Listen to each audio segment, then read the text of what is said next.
ஒரு கிளைமேக்ஸ் நமக்கு தெரிஞ்சிச்சுன்னா நம்முடைய பிரச்சனைகளை சந்தோஷமா டீல் பண்ண முடியும். ஏன் கர்த்தர் நம்மை சந்தோஷமா எண்ணுங்கன்னா முடிவு நமக்கு சாதகமா அமையும்.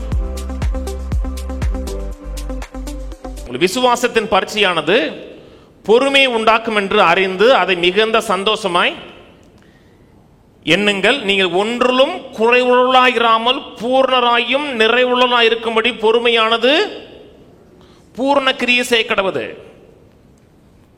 என்ன ஃபீல் பண்ணாலும் சரிதான், கர்த்தர் கூட இருக்கிறாரா, அவன் ஜெயிப்போமா ஜெயிக்க மாட்டான, என்ன ஃபீல் பண்ணாலும் சரிதான், அதை சந்தோஷமாக எண்ணுங்கிறாரு. சந்தோஷமா எண்ணுங்கன்னா சந்தோஷமா ஃபீல் பண்ணுங்கன்னு சொல்லல. சந்தோஷங்கிறது மகிழ்ச்சி வேற, சந்தோஷம் வேற. மகிழ்ச்சிங்கிறது சூழ்நிலையை சார்ந்தது. கையில் இப்போ 2 கோடி வந்துருச்சு, எப்படி இருக்கும்? நைட் தூக்கம் வராது. விடிஞ்சா கல்யாணம், எப்படி இருக்கும்? ஒரு சந்தோஷம், மகிழ்ச்சி இருக்கும். ரொம்ப நாள் எதிர்பார்த்த ஒரு காரியம் நிறைவேதுன்னா ஒரு சந்தோஷம் இருக்கும்.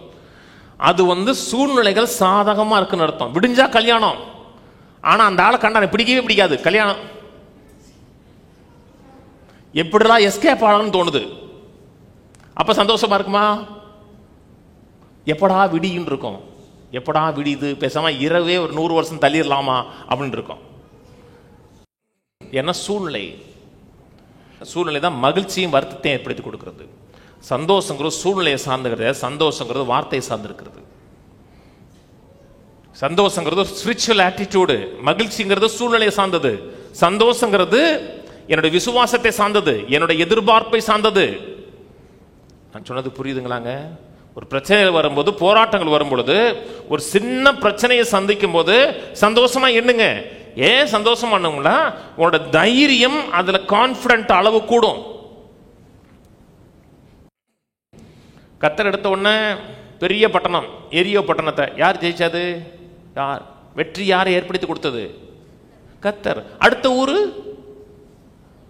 ஆயி. ஏன் ஆயி சின்ன ஊரு. அந்த சின்ன ஊரை ஜெயிச்சிட்டோம்னா அடுத்த பெரிய ஊரு. கர்த்தர் நம்ம யுத்தத்துக்கு பழக்குவிக்கிறார்னு இருக்குங்க.